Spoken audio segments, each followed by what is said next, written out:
नमस्कार। जय जय राम, जय सिया राम, जय हो बागेश्वर धाम सरकार, जय हो हनुमान जी महाराज। मेरे प्यारे सभी दर्शकों, अगर आप आज की कहानी नहीं सुने तो कुछ भी नहीं सुने, क्योंकि आज मैं आप लोगों के लिए बहुत ही रोचक और बहुत ही शानदार जबरदस्त कहानी लेकर के आया हूँ। एक राजा की कहानी। अक्सर आप राजा और रानिया की कहानी तो कई सारे सुनते होंगे, लेकिन आज की जो कहानी ना वास्तव ही बहुत ही जबरदस्त और ज्ञानवर्धक भी है।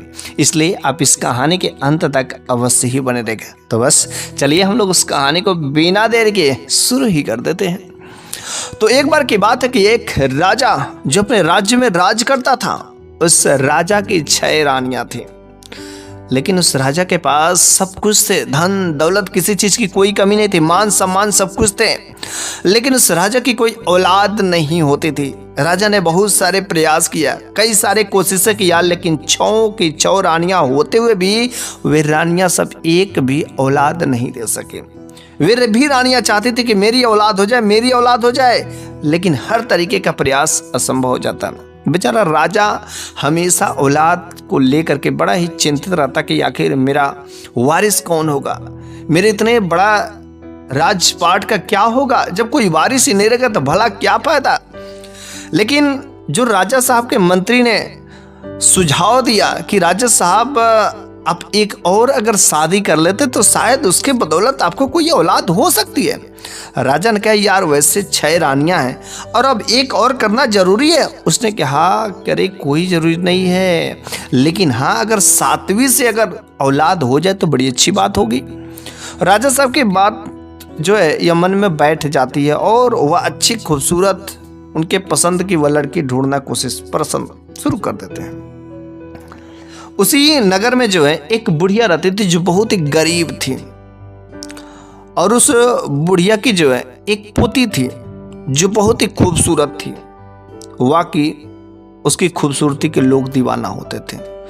उसकी खूबसूरती को पसंद करके जो राजमहल के जो वजीर होते थे, जो मंत्री होते थे, जो राज दरबार के सिपाही रहते थे, उनकी भी बेटियां उनके साथ आकर के दोस्ती करना चाहती थी। लेकिन उस बुढ़िया जो अपने पोती को कभी किसी के साथ कहीं जाने नहीं देती थी, बड़ा ही कस्तकी से रखती थी, हर तरीके से सही सलामत से रखती थी। लेकिन हाँ कभी काल वह अपने जो है फ्रेंड सर्कल में बैठ लिया करती थी। वह गरीब भले ही थी, लेकिन उसकी खूबसूरती की हमेशा जो भी लड़कियां आती थी और कोई भी देखता था तो वाकई दीवाना भी हो जाता था।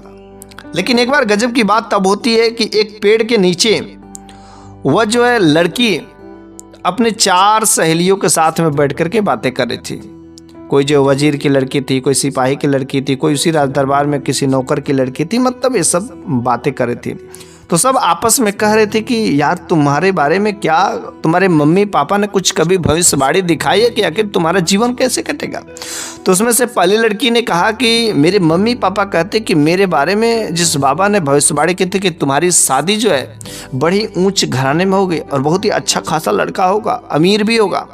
दूसरा भी कहती कि मेरा जो पति होगा बहुत बड़ा व्यापारी होगा। तीसरे भी ऐसी कुछ बातें बढ़ा चढ़ा करके बोलती है। लेकिन जब इस लड़की की बारी आती है तो चुप हो जाती, खामोश हो जाती है। कहती कि क्यों, तेरे बारे में कुछ तेरे दादी ने नहीं बताया? और कुछ देर बोलती नहीं है, लेकिन कहती है कि मेरी दादी ने तो मेरे बारे में कुछ बताया नहीं, लेकिन हाँ इतना जरूर कहा है कि जो तुम्हारी औलाद होगी ना, जुड़वा बच्चे होंगे, एक लड़का होगा एक लड़की, जिसके माथे पर जो चांद होगा और जिसकी जो लड़की होगी उसके ठुड्डी पर एक तारा होगा, और दोनों बहुत ही खूबसूरत होंगे। लेकिन शादी के बारे में किसी से बताया नहीं। लेकिन तब तक ये सब बातें हो ही रही थी, तो उसी समय वहां पर राजा हाजिर हो जाता है। और जब राजा इस बात को सुन लेता है कि 2 बच्चे होंगे, तो बस इस बच्चे की लालसा में वह उस लड़की को जो है शादी के लिए प्रपोज कर देता है। तो वो कहती है कि मेरी दादी से बात करना पड़ेगा, और डायरेक्ट उसके दादी के घर पर जाता है। जब दादी से कहता है कि मैं जो आपकी पोती है उससे विवाह करना चाहता हूँ। दादी को तो विश्वास ही नहीं होता कि क्या बात, मेरी पोती, मैं इतनी गरीब और राजा साहब मेरे घर लेकर रिश्ता आए हैं, अरे मैं तो बड़ी लकी हूँ। वो खुशी से खुशी झूमने लगती है कि राजा साहब आप मेरी पोती से विवाह करें, मेरी पुतनी एक राजघराने में जाए। उसे तो विश्वास ही नहीं हो रहा था, लेकिन चूंकि राजा साहब को एक औलाद की बहुत ही जो इच्छाएं थी, इस वजह से उसकी जो बातें सुन करके वह जो उसे शादी करने के लिए तैयार हो जाता है। चूंकि वह बहुत ही खूबसूरत भी थी और वह राजा साहब के साथ जो उस बुढ़िया दादी ने अपनी पोती की शादी कर देती है। शादी करने के बाद वह राजघराने में चल जाती है। लेकिन जब राजघराने में चल जाती है तो 6 की 6 रानियां थी ना, उससे बहुत ही जलती थी, क्योंकि राजा साहब उससे बहुत ही ज़्यादा मान सम्मान करते थे, प्रेम करते थे और कभी काल तो आपस में लड़ भी लिया करती थी। राजा साहब को यह देखा नहीं गया, इसलिए छोटी वाली जो रानी थी उसके लिए अलग एक छोटा सा घर बनवाया और कहा आप यहाँ पर रहिए, और छोटी वाली रानी को उस जगह पर, उस घर पर, और वहाँ पर एक दाई रख देते हैं ताकि किसी तरीके से ख्याल करना होगा, सो कुछ भी मंगा लेना। अब तो राजा साहब हमेशा अपने राजघराने में ही व्यस्त रहते थे। कभी काल जो है वह अपने उस छोटी वाली रानी के पास में जाया करते थे, क्योंकि घर दूर हो गया।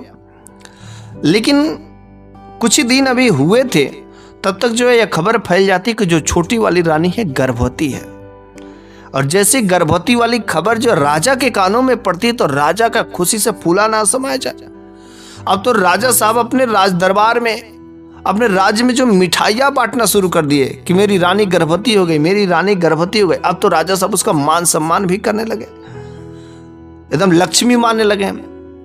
तो लेकिन जो बाकी 6 रानियां थी उन लोगों को तो भाई बड़ा गुस्सा हुआ, बड़ा नाराजगी थी, बड़ा ईर्ष्या था कि अब तो राजा साहब हम लोगों को जानेंगे ही नहीं, हम लोगों को कुछ मान सम्मान नहीं करेंगे, हम लोगों से बातें नहीं करेंगे, अब तो उसी वाली रानी को लेकर के रहेंगे, हम लोग तो नौकरों की जैसे रहेंगे। अलग अलग जो 6 रानियां थी आपस में बातें कर रही थी। उसने कहा किसी न किसी तरीके से कोई चाल तो चलनी पड़ेगी, वरना राजा साहब हम लोगों के हाथ से निकल जाएंगे, इस राजघराने में हम लोगों का मान सम्मान कुछ भी नहीं हो जाएगा। अब तो जो छोटी वाली रानी थी उसका इज्जत राजा साहब की नज़र में बहुत अधिक बढ़ गया था, क्योंकि वह अब गर्भवती हो चुकी थी। राजा साहब एक साधु बाबा के पास में गए, और साधु बाबा के पास में गए तो साधु बाबा ने यही बात भविष्यवाणी की कि 2 बच्चे होंगे, एक के माथे पर जो चांद होगा और दूसरी जो बच्ची होगी उसके ठुड्डी पर जो एक तारा होगा। बहुत ही खूबसूरत बच्चे होंगे। लेकिन कहा कि राजा साहब आप तो अक्सर बिजी रहते हैं, व्यस्त रहते हैं, और आप अपनी रानी को कैसे जानेंगे कि कब उनका बच्चा होने वाला है।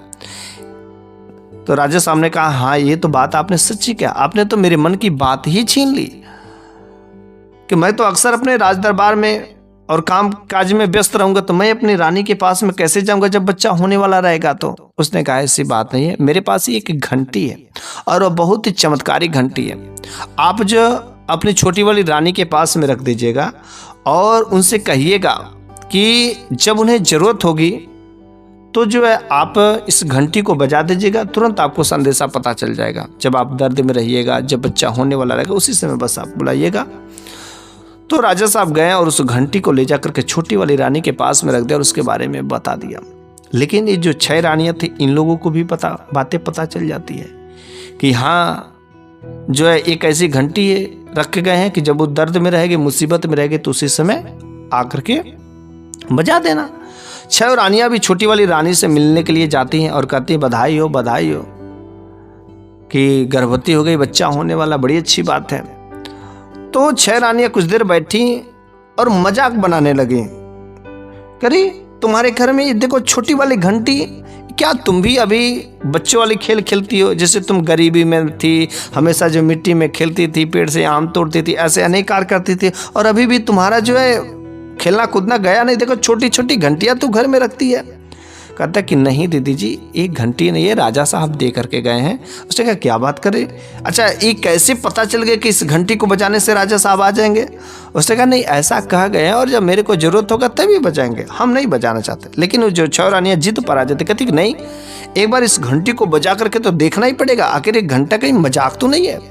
बस उनमें से एक रानी ने उस घंटी को बजा दिया। जैसे ही घंटी बजाई तुरंत राजा साहब कुछ ही समय बाद वहां पर आ जाते हैं, और जैसे जब आते हैं तो देखते हैं कि बच्चा होने वाला है कि नहीं है। तो उस रानी ने कहा नहीं अभी तो कुछ दर्द उर्द नहीं हुआ, कोई ऐसी बात है। तो फिर से उन्होंने कहा कि आखिर तब क्यों घंटी बजाई, क्यों बुलाई यहाँ पर, आखिर क्या करने के लिए बुलाई हो? फिर जो है डांट बोल करके राजा साहब चले जाते हैं, क्योंकि आना उनका व्यर्थ हो जाता। वे तो इसी काम के लिए आते हैं कि लग रहा बच्चा होने वाला है। लास्ट सीजन चल रहा था, समय चल रहा था। कुछ दिन बीत जाते हैं, 2-3 दिन भी बीतते हैं, तब तक जो है फिर से उन रानियों में से 6 रानियों में से एक रात्रि के अंधेरे में आकर के वह घंटी लेकर के बजा देती है और फिर से वह चुपके से निकल जाती है। लेकिन जैसे ही घंटी बजती है, राजा साहब रात्रि के समय में भगे भगे अपने सैनिकों के साथ में आते हैं कि क्या हो गया कहीं कुछ। लेकिन जब आते हैं तो बिल्कुल ही कुछ बात नहीं। उन्होंने जब देखा कि छोटी वाली रानी मस्त वैसे पड़ी हैं और झूठ में मेरे को परेशान करती हैं, और वहां पर उस रानी को जगा करके काफी डांटते हैं, बोलते हैं कि तुम बेमतलब के घंटी क्यों बजाती हो, सोच लो, आज के बाद अगर घंटी बजी तो मैं दोबारा कभी आऊंगा ही नहीं, एक बार बस मैं लास्ट वार्निंग है, अब घंटी मत बजाना। लेकिन जब तक बच्चा नहीं होता रहता, और अगले दिन फिर से उन रानियों ने चोरी छुपके से आकर के घंटी बजा ही दिया। अब तो राजा साहब आए और देखे कि अभी भी बच्चा होने वाला नहीं है। बहुत ही खून खौल गया उनका। उन्होंने कहा कि अब अगर घंटी बजाओ, चाहे घंटी बजाते बजाते तोड़ देना, अब मैं आने वाला नहीं, क्योंकि तुम झूठ में ये सब बजाती हो, काम करती हो। वो कहती कि अरे मैंने नहीं बजाई है, लेकिन उन्हें उनकी बातों पर भरोसा नहीं होता है। और फिर जो है, जो दाई वहां पर लगी हुई थी, काम कर रहे थे, उस दाई को बुला करके 6 रानियों ने पैसे के लालच में सुझाव दे दिया। कहा कि दाई आप वहां पर रहती हैं और उस छोटी वाली रानी से कहना कि जो जब यहाँ पर बच्चे पैदा होते तो कुछ देर आंख पर पट्टियां बांधी जाती है, और फिर जब बच्चे जन्म ले लेते तब जाके अपने बच्चों को देखा जाता कुछ देर बाद। उन्होंने कहा अच्छा ऐसी बात है तो करना क्या हो। कहा कि किसी तरीके से अगर आप उन बच्चों को मार देती हैं तो आपको मुँहमांगी रकम हम लोग देंगे।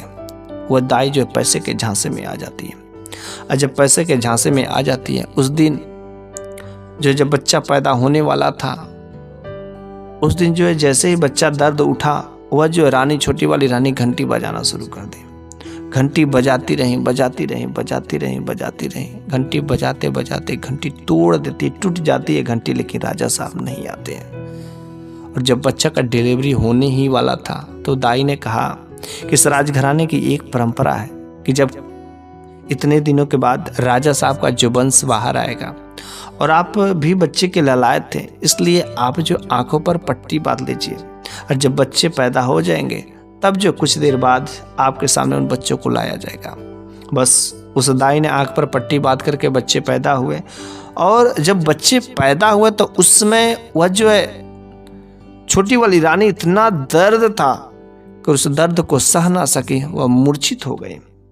इधर जो दाई को मौका मिल गया, वह उन बच्चों को ले जा करके एक कुम्हार के आमे में रख देती है, ताकि जहाँ पर बर्तन पकाया जाता है उस जगह पर आमे में छुपा कर रख देती है, ताकि जैसे सुबह जो कुम्हार इसमें आग लगाएगा और बच्चा इसी में जल करके राख हो जाएगा।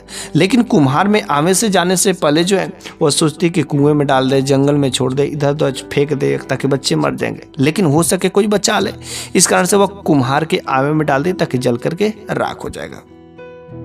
फिर से वह चली जाती है। कुछ देर बाद जो है जब उस छोटी वाली रानी को होश आता है तो कहती कि आखिर मेरे बच्चे कहाँ गए।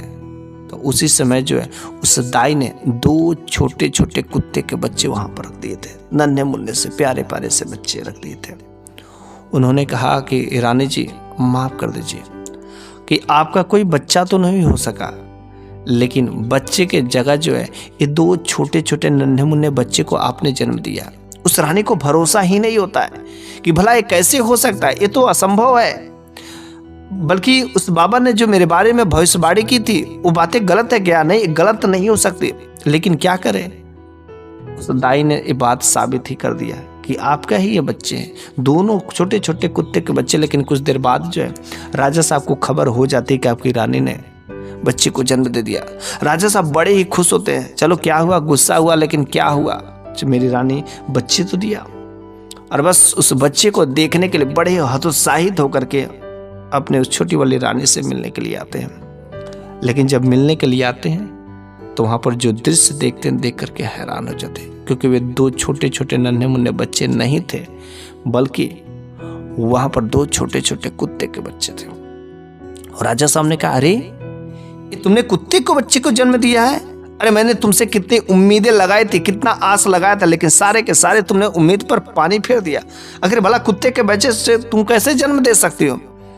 और रानी भी कहती, मेरे को कुछ नहीं पता है, आखिर भगवान ने अंदर जो बनाया है उसको ही पता होगा आखिर कैसे ये घटना घट सकती है, मेरे को तो खुद असंभवित हो रहा है।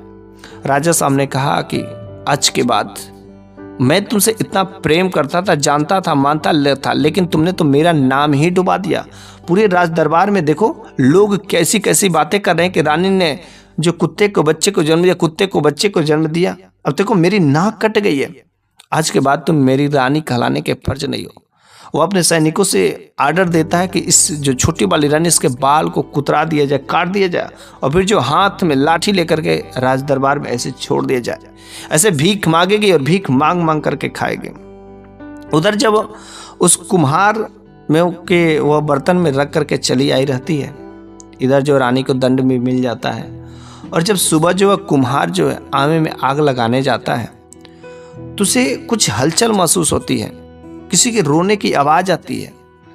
तो उस रोने की आवाज ध्यान से सुनता है तो कहीं ना कहीं उस बर्तन से ही आ रही है, बर्तन में से। तो बड़ा ही संशय में हो जाता है कि आखिर बच्चे की रोने की आवाज इस बर्तन में से कैसे आ सकती है, ऐसा तो हो नहीं सकता। लेकिन वह एक एक बर्तनों को हटाता है, और जब वो हटाता है तो देखता है जो सबसे बड़ा वाला बर्तन था, उस बर्तन में 2 छोटे छोटे नन्हे मुन्ने बच्चे। वह देख करके बड़ा ही अचंभित होता कि आखिर यहाँ पर इतने सारे बर्तनों के बीच में आखिर कैसे बच्चे आ सकते हैं। लेकिन चलो कोई बात नहीं, हमारे भी कोई औलाद नहीं थे। वह कुम्हार बड़ा ही प्रसन्न होता है, उन दोनों बच्चे को ले जाकर के अपने पत्नी को देता है, और वह कहता है कि देखो भगवान ने आज हमारी विनती सुन ली, हम लोगों की कोई औलादें नहीं थी, और आज देखो एक नहीं 2 बच्चे दिए, एक लड़का है और एक लड़की है। देखो ना लड़का कितना खूबसूरत है, इसके मत्थे पर चांद है, और जो बेटी भी है कितनी खूबसूरत है, इसके ठुड्डी पर जो एक तारा है। बच्चे बड़े होंगे तो कितने खूबसूरत होंगे, हिष्ट पुष्ट होंगे। और इस तरीके से वह कुम्हार और कुम्हारी दोनों बड़े ही प्रसन्न होते हैं और उस बच्चे का पालन पोषण करना शुरू कर देते हैं। चूंकि वह कुम्हार थे, रोज का काम यही था बर्तन बनाना और बर्तन को सुखा करके बेचना, और यह काम धीरे धीरे वे दोनों भी बच्चे जैसे जैसे बड़े होते सीख लेते हैं। लेकिन जो लड़का था वह उतना उस काम में इंटरेस्ट नहीं लेता था, लेकिन लड़की घर से बाहर कहीं जा भी तो नहीं पाती थी। वह इसलिए वह बर्तन बनाना अच्छे से सीख जाती है।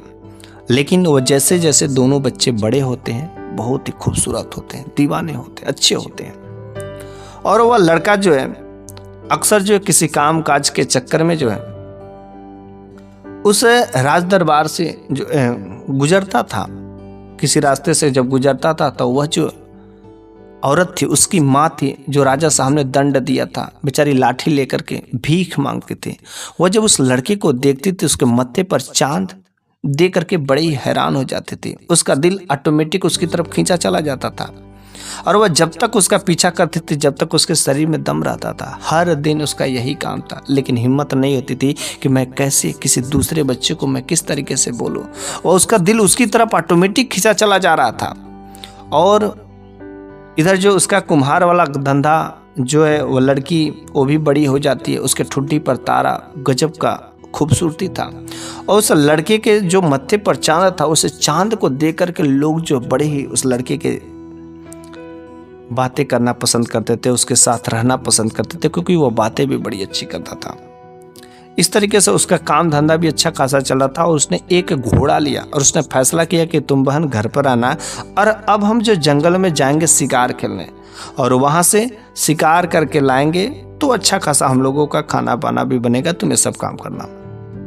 तो कभी कभी वह जंगल में भी जाने लगा।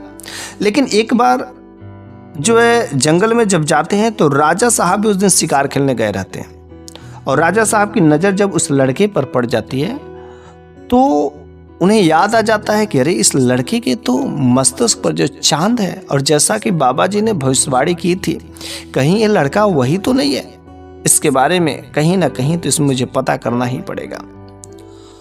और वह जो है उस लड़के के पास में जाते हैं, लेकिन वह लड़का तब तक घोड़े पर सवार होकर के निकल जाता है। वह उसका पीछा करते हैं लेकिन पाते नहीं। अब तो वह राजा हर रोज जंगल में जाते शिकार करने, लेकिन उस लड़के को पता मिलता ही नहीं है।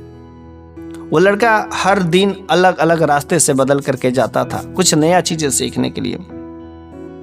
लेकिन यह बात जो है उस रानियों को पता चल जाती है कि राजा साहब को वो लड़का नजर आ गया जिसके मत्थे पर जो चांद है, और किसी न किसी तरीके से जो है उसको मारना पड़ेगा। ये दोनों लग रहा है भाई बहन बच्चे हुए हैं। अच्छा, पहले तो दाई से बुला करके पूछना पड़ेगा।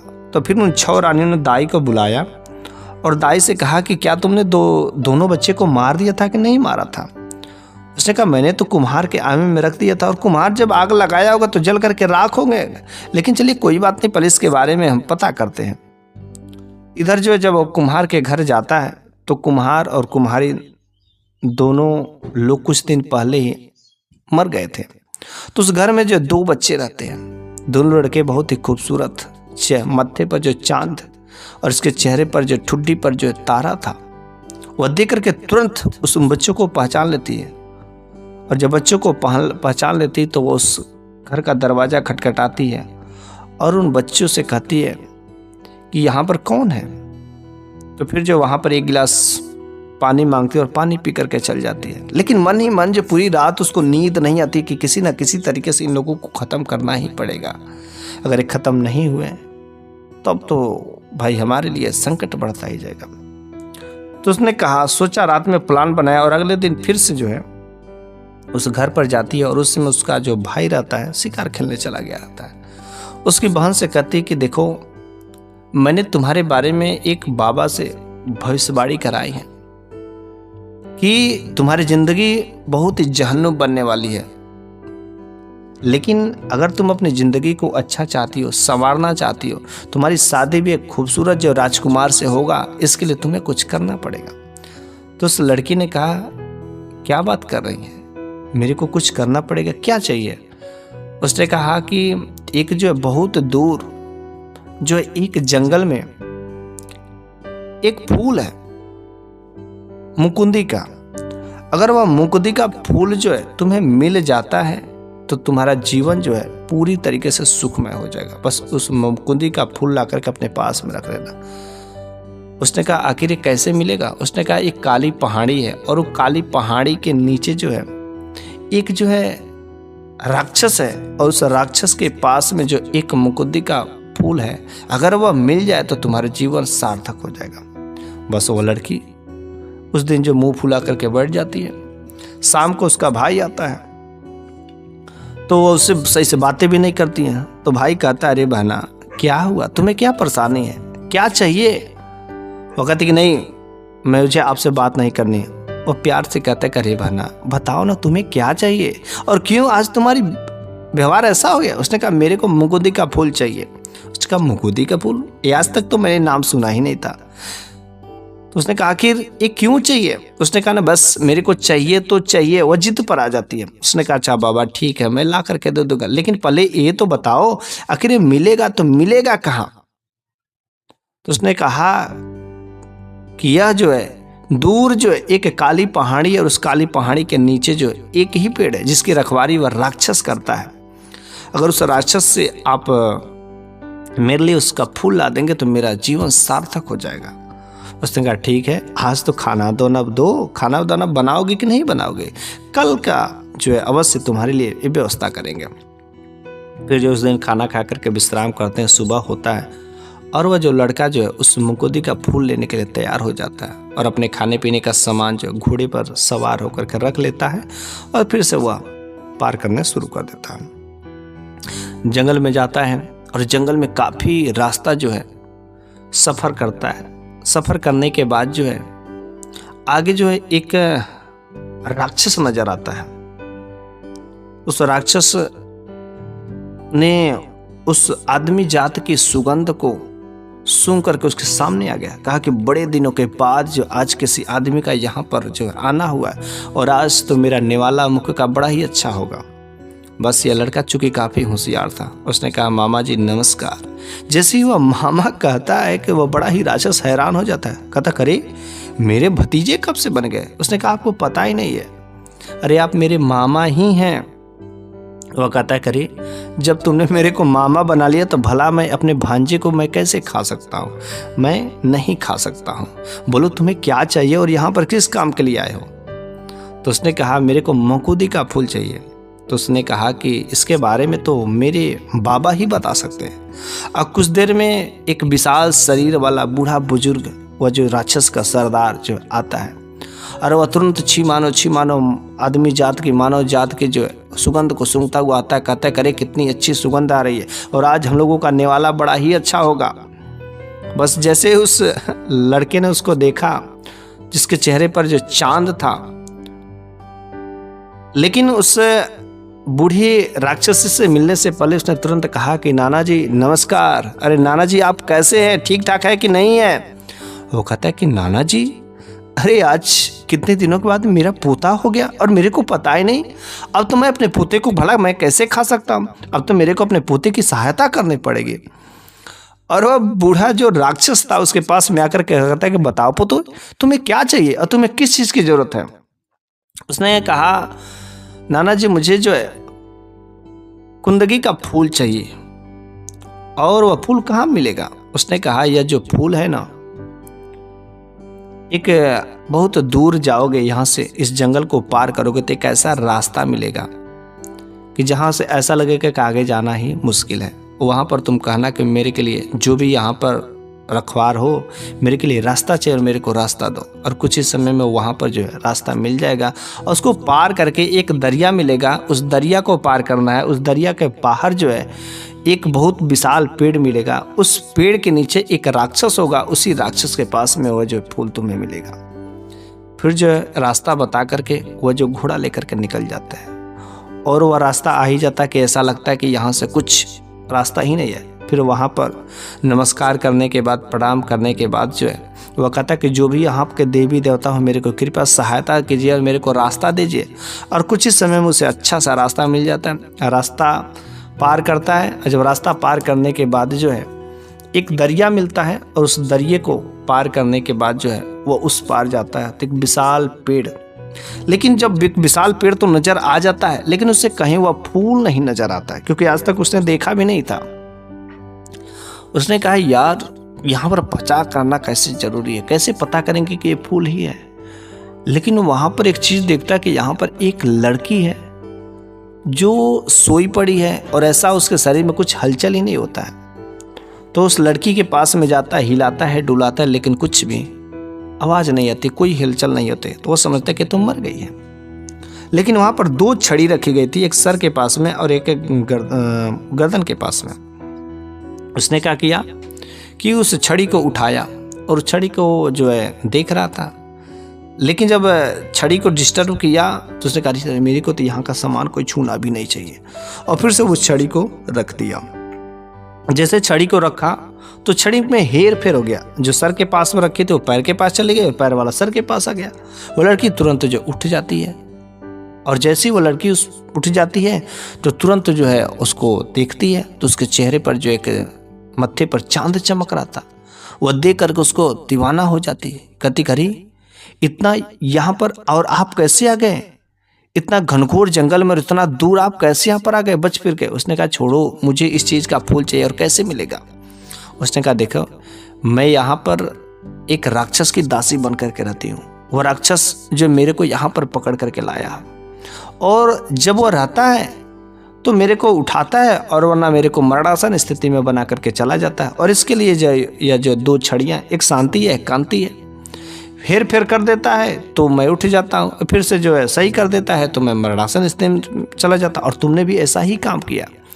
लेकिन अगर तुमको यह फूल चाहिए तो सबसे पहले एक जो है मेरा जो दास है ना, जो मेरा जो राक्षस है उसका नाम मक्खन है, और यदि मक्खन दानव को यदि तुम किसी तरीके से मार देते हो तो तुम्हें वह फूल जो है मिल जाएगा। तो उसने कहा आखिर ये मरेगा कैसे, मेरे को तो कुछ पता ही नहीं है। हाँ लेकिन इसके लिए ये बात होती है। लेकिन कुछ समय बाद कुछ एक विशाल हलचल सी आवाज आती है। वह तुरंत लड़की कहती है जल्दी से कहीं से छुप जाओ और मेरे को मरणासन स्थिति में बना दो, क्योंकि वह जब आएगा तो तुम्हें देखेगा तो तुम्हें मार कर खा जाएगा, कहीं ना कहीं छुप जाओ। और जैसे ही वह मक्खन दानव वहाँ पर आता है तो उसे आदमखोर की जो है सुगंध महसूस होती है और वो उस लड़की को जो है जगाता है। छड़ियों को हेर फेर करने के बाद वह लड़की उठती है और वह कहती करे मैं भी तो एक आदमी ही हूँ ना, और बल्कि आप मुझसे मोहब्बत करते हैं, प्रेम करते हैं और आपको हमेशा आदमखोर की सुगंध आती है। अरे छोड़िए ना, यहाँ पर आदमखोर के आ ही नहीं सकता, भला इतना लंबा सफर करके कोई कैसे आ सकता है। लेकिन वह लड़की बहुत होशियार होती है। उस दिन वह उस मक्खन दानव पर जो है प्यार लुटाना शुरू कर देती है खुद। और जब उस दिन प्यार लुटाना शुरू कर देती है, वह दानव भी बड़ा ही हैरान हो जाता है। उसने कहा अरे क्या बात है, आज तुम्हें तो बड़ा मेरे ऊपर प्यार आ रहा है। उसने कहा हाँ, आज मेरे को हकीकत समझ आ गया कि आप कितने महान हैं और आज मेरे को खुद आपसे प्रेम करने को मन कर रहा है। और उसके बाहों में लिपट जाती है और बाहों में लिपटते लिपटते कहती कि देखिए जी, अगर आप मर जाएंगे ना तो मेरा भला क्या हो जाएगा। तो वह लड़का, वह दानव जो बोलता है कि नहीं नहीं, तुम्हें कौन छू सकता है। अगर किसी ने तुमको छूने की कोशिश किया, कुछ किया तो सोच लो खैरियत है उसका, मैं सर धड़ से अलग कर दूंगा, तुमको कोई छू भी नहीं सकता। वो लड़की कहती है कि नहीं, अगर मैं मर जाऊंगी तो क्या आप भी मर जाएंगे। उसने कहा अरे मैं कैसे मर सकता हूँ, मैं तो इसी पर भटकता रहूँगा, मेरे को मार ही नहीं कोई सकता है। उस लड़की ने कहा क्या बात करें, आपको कोई मार नहीं सकता। उसने कहा नहीं, मेरे को नहीं मार सकता। उसने कहा क्यों, आखिर उस बात में क्या बात है। क्योंकि वह लड़की उसका तो मरने का राज जो खुलवाना चाहती थी। वह मक्खन दानव कहता है मेरा जो प्राण जो है वैसे नहीं निकलेगा। ये जो वहाँ पर एक दरख्त दिख रही है और उसके पीछे जो एक बक्सा है और उस बॉक्स के अंदर जो एक छोटा सा पेड़ है, और उस पेड़ को अगर कोई तोड़ देता है, उसको कुचल देता है तो बस मेरी मृत्यु हो जाएगी। लेकिन ऐसा वैसा कोई नहीं कर सकता है। जिसके मत्थे पर जो चांद होगा वही जो है बस मेरे को मार सकता, और कोई नहीं मार सकता। वो लड़की तो इस बात को राज जान लेती है। तब वह कहता है कि मेरे मरने के बाद जो है वहाँ पर एक बहुत ही खूबसूरत फूल खिलेगा, और उस फूल से अगर किसी लड़की के पास में चला जाता है तो उस लड़की की ज़िंदगी संवर जाती है। कितना भी बुरा नसीब रहेगा वह नसीब वाली बन जाती है। ये तो बात जान जाती है। फिर जो है उसके साथ काम करने के बाद, मजे करने के बाद वह जो मक्खन राक्षस फिर से चला जाता है मरणासन स्थिति में डाल करके।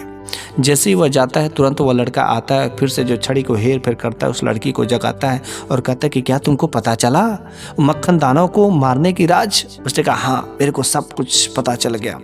सारी की सारी चीज़ वैसे ही बता देती है। वह लड़का उस दरख्त को हटाता है और उसके अंदर जब जाता है तो एक बॉक्स मिलता है। उस बॉक्स को खोलता है और उसके अंदर एक छोटा सा पौधा बहुत ही खूबसूरत नजर आता है, और बस उस पौधे को रगड़ देता है खूब अच्छे से रगड़ करके। और जैसे रगड़ता है, मसलता है, तुरंत कुछ ही समय बाद जो है वह राक्षस वहाँ पर मरा हुआ मिलता है। जब राक्षस मर जाता है, वहाँ का जितने भी स्थिति खराब रहती है, सारी की स्थिति बदल जाती है। एक गजब से हरियाली हो जाती है, खूब अच्छा सा माहौल बन जाता है, बड़ा ही खुश हो जाता है। और तब वहाँ पर कुछ समय बाद एक फूल खिलता है जिस फूल की उसे जरूरत थी। अब वह उस फूल को पाकर के बड़ा ही खुश होता है और वह उस लड़की को भी ले करके अपने घर चलता है। अपने घर काफ़ी लंबा सफ़र तय करने के बाद वह उस फूल को ला करके अपनी बहन को दे देता है। कहता कि लो बहन, तुम्हें इसी फूल की ज़रूरत थी ना, अब तुम इसे अपने पास में रख लो। लेकिन जब उसकी बहन जिसके ठुड्डी पर तारा था, वह जो है उसको देख कर, उस लड़की को देख करके बड़ा ही खुश होती, बड़ा ही प्रसन्न होती कि मेरे भैया ने एक कितना खूबसूरत भाभी लाई है और आज से मेरी यह भाभी रहेंगी। लेकिन वह जो लड़की थी, जो वह दासी थी, उस राक्षस के पास रहते रहते एक मंत्र जान चुकी थी कि किसी के बारे में भी भविष्यवाणी करना जान गई थी। वो उस लड़की और लड़के को देख करके सारा का सारा चीज़ जान जाती है। और उसी समय अगले दिन वह लड़का जंगल में जाता है शिकार खेलने, और उसी समय उसकी पगड़ी गिर जाती है और राजा साहब उस रास्ते से गुजर रहे थे तो राजा साहब की नज़र जो है उस लड़के पर पड़ जाती है। राजा साहब इस बार ने देरी नहीं की, तुरंत उस लड़के के पास गए और उसके घर का एड्रेस पता किए, घर के बारे में पूछताछ की। उस लड़के ने अच्छे से उसके बारे में बताया, और बताने के बाद जो है वह अब राजा साहब रोज छुपके से उस लड़के के घर पर जाते थे और दोनों उस बच्चों को देख करके मन ही मन बड़ा ही खुश होते थे कि लेकिन उनके मन में यह संशय था कि आखिर कैसे इन बच्चों को जो मैं अपनाऊं, कैसे किसी दूसरे बच्चे को किसी दूसरे लड़की से मैं ऐसे कैसे मैं बात कर सकता हूँ। एक दिन वह जो है राजा साहब छुपके से झरोखे से अपने उन दोनों बच्चों को देख करके मन ही मन खुश हो रहे थे, प्रसन्न हो रहे थे।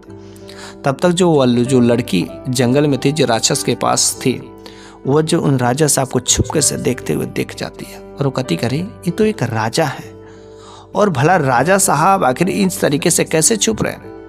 और जैसे उस राजा साहब के पास में जाते तो राजा साहब बिल्कुल ही डर जाते हैं।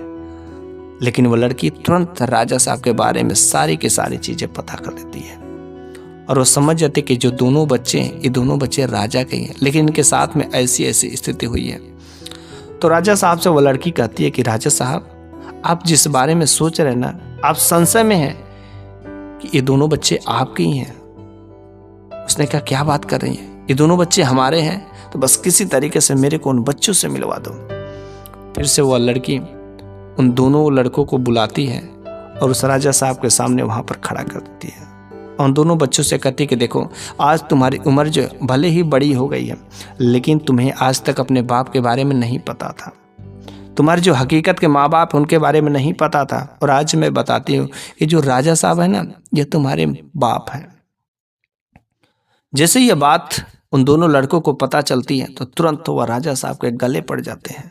राजा साहब भी उन दोनों बच्चों को जी भर के गले लगाते हैं। तो उसने कहा कि आखिर ये सब बात कैसे हुआ, किस तरीके से हुआ। तो उस लड़की ने कहा कि देखिए जो आपकी 6 रानियां थी ना, उन 6 रानियों ने छोटी वाली रानी के साथ में ऐसा काम किया है। इन दोनों के बच्चों को मारने के लिए उस दाई का इस्तेमाल किया था, लेकिन ऊपर वाले की कृपा से इन बच्चों को कुछ नहीं हुआ। और जो रखे थे कुत्ते के बच्चे, वो कुत्ते के बच्चे नहीं पैदा हुआ था, यही दोनों बच्चे पैदा हुए थे। लेकिन दाई ने इन्हें मारने के लिए उस कुम्हार के आवे में रख दिया था, लेकिन उन कुम्हार ने इनको बचा लिया। राजा साहब को बड़ा ही गुस्सा उन 6 रानियों पर आता है। अपने महल को जाते हैं और जब अपने महल को जाते हैं तो इन तीनों लोगों को भी लेकर के वो महल में जाते हैं।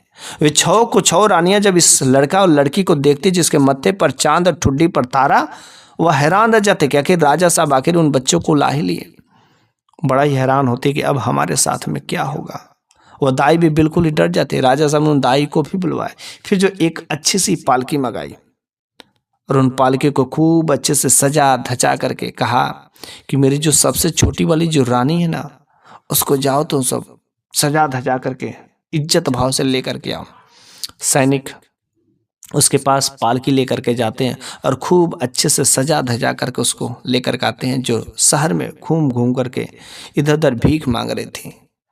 उसे जब राजमहल में जाती है तो राजा साहब उसके आगे जो झुक जाते हैं, उसके पैरों में गिर जाते हैं, कहते कि मेरे को माफ़ कर दो, मैंने तुम्हारी ममता को नहीं समझ सका, मैंने इससे बहुत बड़ी गलती हुई और आज मुझे माफ़ कर दो। ये दोनों के दोनों बच्चे तुम्हारे हैं और मैं तो समझता था कि तुमने कुत्ते को बच्चे को जन्म दिया, लेकिन इसके पीछे तुम्हारा कोई दोष नहीं है। ये जो 6 रानियां हैं, इन लोगों ने ऐसा काम किया और आज के बाद बस तुम्हारा इस महल में हक होगा, बाकी इन 6 रानियों का इस नगर में इस जगह पर रहने का कोई हक नहीं है। फिर उस राजा साहब ने 6 रानियों को और साथ में उस दाई को भी फांसी की सजा सुना दी जाती है। अब तो 6 रानियां साथ में और दाई भी इस दुनिया से चली जाती है। अब वह राजा साहब उन दोनों बेटों के साथ में और अपनी छोटी वाली रानी के साथ में उस महल में रहने लगते हैं। फिर उस लड़के की शादी जो उस लड़की के साथ में कर दी जाती है, जो उस लड़के पे फिदा थी। अब तो उस राजा साहब का राजकुमार भी और फिर से उनकी बहू भी, फिर जो रह गई बात वह चांद वाली लड़की, उसका भी एक खूबसूरत राजकुमार के साथ विवाह करके विदा कर देते हैं। इस तरीके से राजा साहब का घर भी बस जाता है और राजा साहब का वंश भी आ जाता है और राजा साहब की ज़िंदगी फिर से अच्छा सुखमय हो जाती है। बस मेरे प्यारे सभी दर्शकों, आज की ये कहानी आपको कैसी लगी है, आप इसका जवाब जो कमेंट बॉक्स में दीजिएगा। अगले वीडियो में मैं फिर से एक नई शानदार जबरदस्त कुछ ऐसे ही कहानियाँ लेकर के हाजिर हूँगा। तब तक के लिए धन्यवाद।